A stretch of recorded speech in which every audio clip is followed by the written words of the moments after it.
오늘은 하나님께 돌아오기라는 제목으로 말씀을 나눠보도록 하겠습니다. 1절은 예레미야에게 여호와의 말씀이 임했다는 것을 다시 언급하고, 이전과는 다르게 유다 왕 시드기야가 예레미야에게 사람을 보냈다는 것으로 시작합니다. 1장 13절 예레미야의 활동 연대를 알려주는 예레미야 서문을 제외하면 유다 왕 시드기야에 대한 언급은 예레미야 21장 1절에서 처음 나옵니다. 시드기야는 주전 597년에 등극해서 586년 유다가 멸망할 때까지 다스린 마지막 왕입니다. 시드기야는 예레미야에게 바수훌과 스바냐를 보냈습니다. 바수훌이라는 이름은 예레미야 20장에서 임벨의 아들 제사장으로 기록되었고 21장에서는 말기야의 아들로 나옵니다. 따라서 두 사람을 동일 인물로 간주할 필요는 없을 것입니다. 그리고 이 바술과 함께 간 스바냐가 언급이 되었는데요. 그는 제사장 마아세야의 아들이며 이후 본문에서도 종종 등장합니다. 제사장 스바냐 1장 1절에 그다리아의 손자이며 구시의 아들인 이 예언자 스바냐와는 다른 인물입니다.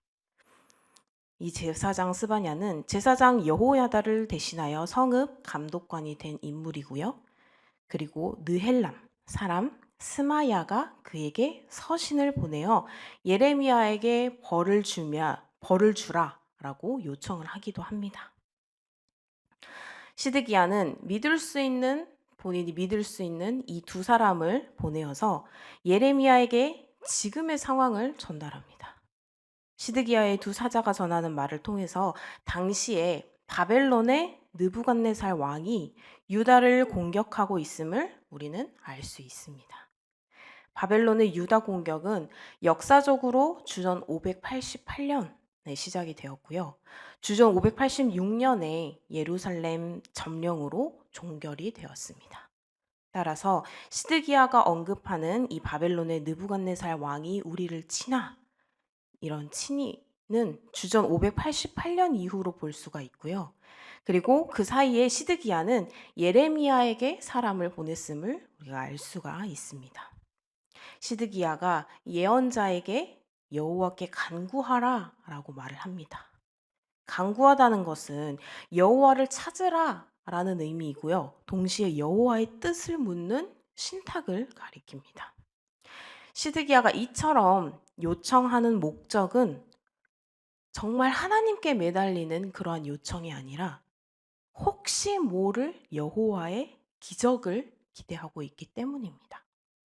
선지자의 예언대로 바벨론 군대가 쳐들어와서 하나님께 기도해 달라고 예레미야에게 요청을 합니다.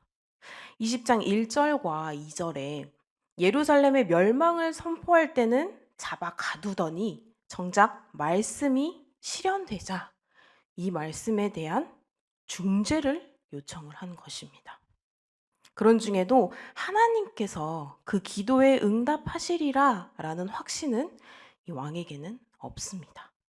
그냥 보험 들듯이 그냥 되면 되고 말면 말고 라는 식의 요청을 한 것입니다.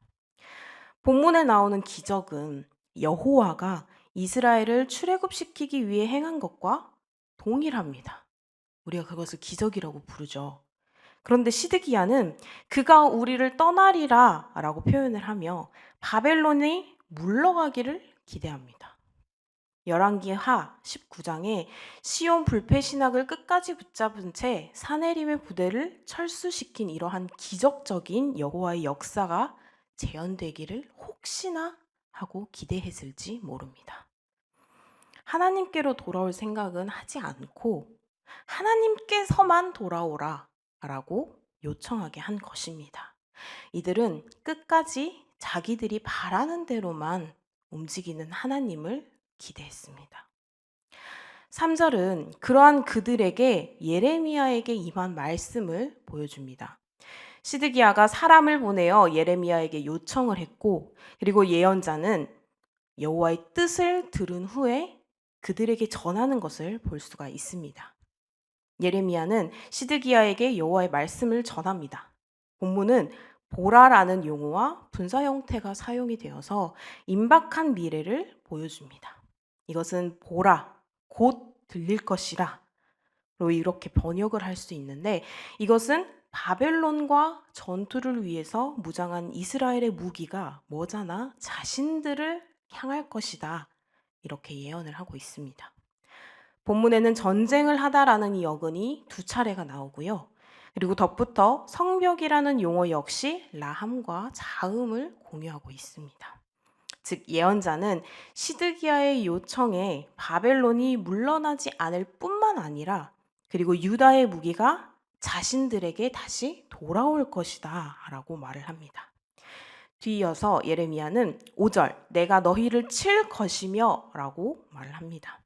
여기에는 앞서 언급된 전쟁을 하다라는 동사가 다시 사용이 되었는데, 이로써 예레미야는 바벨론이 하나님의 도구이며 그리고 이스라엘을 치는 주체가 바로 여호와 하나님임을 강조합니다. 시드기야는 여호와의 심판을 피할 수 없습니다. 예레미야는 여호와가 이스라엘을 칠 뿐만 아니라 진노와 분노와 대노로 칠 것이라고 말하며 심판의 정도와 그것이 취소가 될 수 없음을 말합니다. 게다가 예언자는 심판의 대상을 서술하는데 사람뿐만 아니라 가축도 재앙을 당할 것이다 라고 이야기를 합니다. 여호와의 심판 대상에 가축이 포함되는 것은 인간의 죄가 가축에게까지 영향을 끼치고 있음을 보여줍니다. 창세기 6장 11절에서부터 13절 덧붙여서 가축이라는 이 문구는 여호와가 이스라엘을 분노로 칠 것이라 라는 것과 연결이 됩니다. 따라서 이 용어는 본래 가축을 의미하기는 하지만 여호와의 분노와 유사한 발음을 갖고 있는데요. 이것은 여호와의 진노를 반영합니다. 6절 마지막은 전염병이라는 질병을 언급하고 있습니다. 전염병은 말씀과 또 어근이 같습니다. 그리고 7절에서는 전염병과 칼과 기근에서 남은 자를 언급합니다. 여기서 남은 자는 긍정적으로 해석되기도 하지만요. 예레미야는 그 남은 자가 침략자의 손에 넘어갈 것을 서술합니다. 대적자가 그들을 칼로 칠 것입니다. 더 나아가 긍휼히 여기지 아니하며 불쌍히 여기지 아니하리라를 서술을 하면서 조금의 자비도 없을 것임을 보여주고 있습니다. 이러한 선포는 13장 14절 여호와가 이스라엘을 치며 진노와 분노와 대노로 칠 것이라는 것과 일맥상통합니다.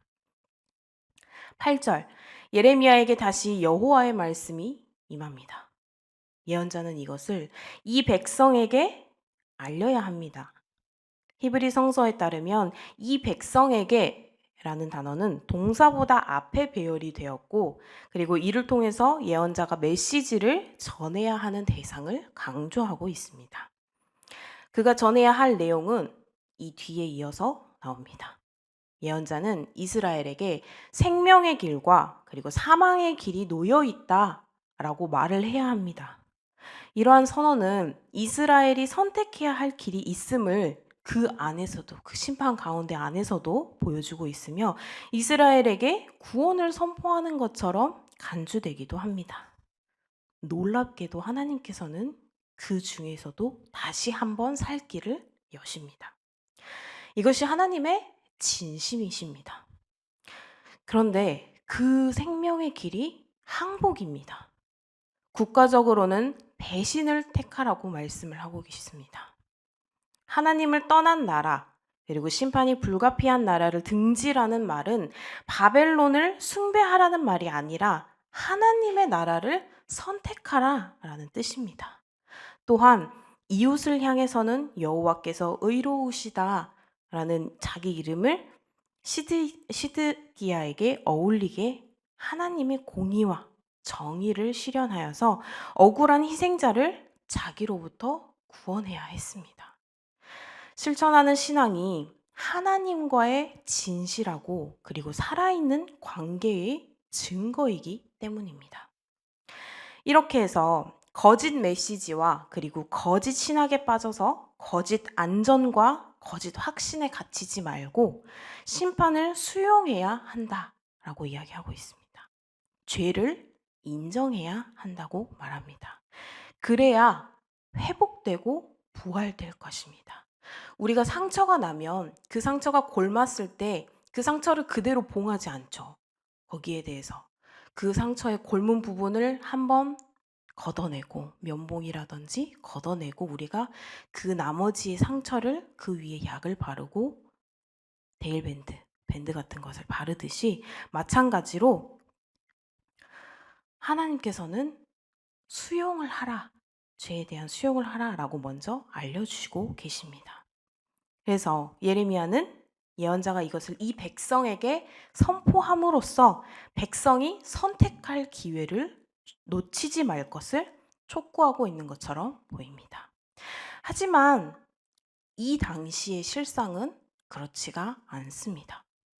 생명과 사망을 네 앞에 두었다라는 서술은 신명기 30장 15절과 19절 신명기 법에 나오고 있으며 예레미야와 신명기의 긴밀한 관계성을 보여줍니다. 예언자는 이 성읍에 사는 자에 대해서 결코 구원을 보지 못할 것이다 라고 이때는 말하고 있습니다. 7절에 서술한 전염병, 칼, 기근을 다시 언급하며 성읍에 거주하는 자에게 있을 심판을 서술합니다. 계속해서 9절은 갈대아인에 대해서 설명을 하는데요. 이것은 바벨론을 가리키고 있습니다. 예언자는 갈대아인에게 나가서 항복하는 자는 살 것이라 라고 말을 합니다. 여기에 나오는 이 살다는 동사는 살다라는 동사인데요. 앞서 언급한 생명과 동일한 어근을 활용한 변화형입니다. 즉 예언자는 생명의 길을 바벨론에게 나가서 항복하는 것으로 말을 하고 있습니다. 따라서 8절의 생명의 길은 결코 심판이 없다라는 것을 의미하지 않습니다. 오히려 그들은 바벨론에게 붙잡혀 전리품처럼 포로로 끌려갈 것이라고 말을 하고 있습니다. 이러한 예언자의 선포는 여기에서만 나오는 것이 아닙니다. 39장 18절에 예루살렘이 바벨론에게 함락당한 그 이후에 예언자는 동일한 말씀을 선포합니다. 예루살렘은 바벨론의 심판을 피하지 못할 것이라 말합니다. 이러한 심판을 하시는 하나님의 마음은 마지막에 다시 확인이 됩니다. 10절 내가 나의 얼굴을 이 성읍으로 향함은 복을 내리기 위함이 아니요 화를 내리기 위함이라. 저희가 말을 했듯이 우리가 어떤 사람에게 관심을 가지고 그 사람을 사랑을 한다면 그 사람에게 대한 화를 내는 것은 사랑과 관심이 있기 때문에 하지 그 사람에 대한 전혀 관심이 없으면 그 사람을 우리 무시하고 무관심한다고 말씀을 드렸죠. 마찬가지로 하나님께서는 끝까지 그렇게 심판을 내려야 함에도 불구하고 하나님께서는 그들을 사랑하셔서 그 심판마저 하나님의 사랑의 도구로서 하나님께서 쓰고 계신다는 것입니다. 예언자는 유다의 왕가에 대해서 선포합니다. 다윗의 왕가에 대해 정의롭게 판결할 것을 요구합니다. 여기에는 유다 왕가의 의무가 담겨 있는데요. 그들은 정의를 실천하고 지켜야 하는 자들입니다. 이것은 반대로 유다의 정의가 실천되지 못하고 있음을 반증하는 선포입니다. 사회 정의에 대한 예레미야의 관심은 아모스 5장 4절부터 15절에 정의의 예언자로 불리는 이 아모스의 선포를 연상시키는데 예레미야는 정의를 실천하는 하나의 방법으로 탈취당한 자를 건지라라고 명령합니다. 탈취당한 자를 건지는 이 행위는 유다 왕의 책무입니다.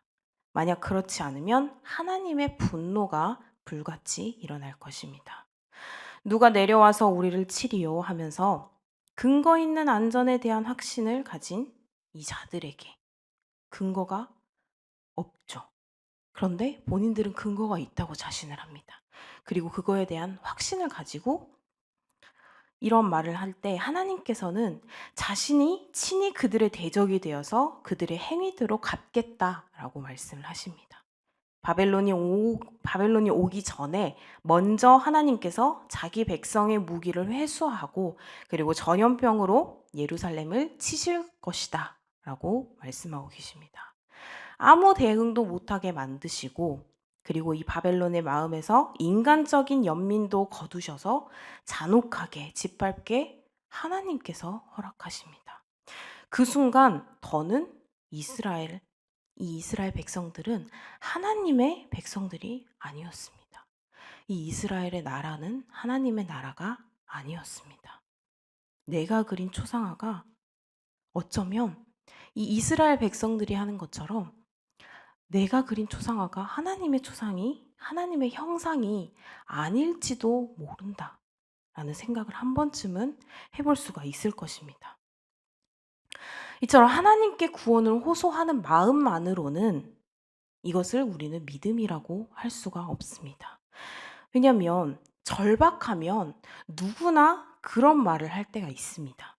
예를 들어서 다른 종교를 가지고 있는 사람들은 본인들이 믿고 있는 그 종교에 대한 숭배하는 그것들을 가지고 기도를 할 것이고 또 종교를 가지고 있지 않은 사람들은 이렇게 절박할 때 얘기하는 게 있죠. 하나님, 부처님, 알라시님, 저에게 용기를 주세요. 뭐 그런 식으로 기도를 하는 것처럼 이러한 기도를 구하기도 합니다.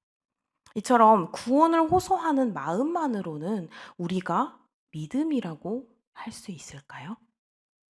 하나님께서는 언제든지 상시 대기하고 도움을 주셔야 하는 분이 아니십니다. 또 하나님께서는 누구든 부탁하면 들어주시는 분이 아니십니다.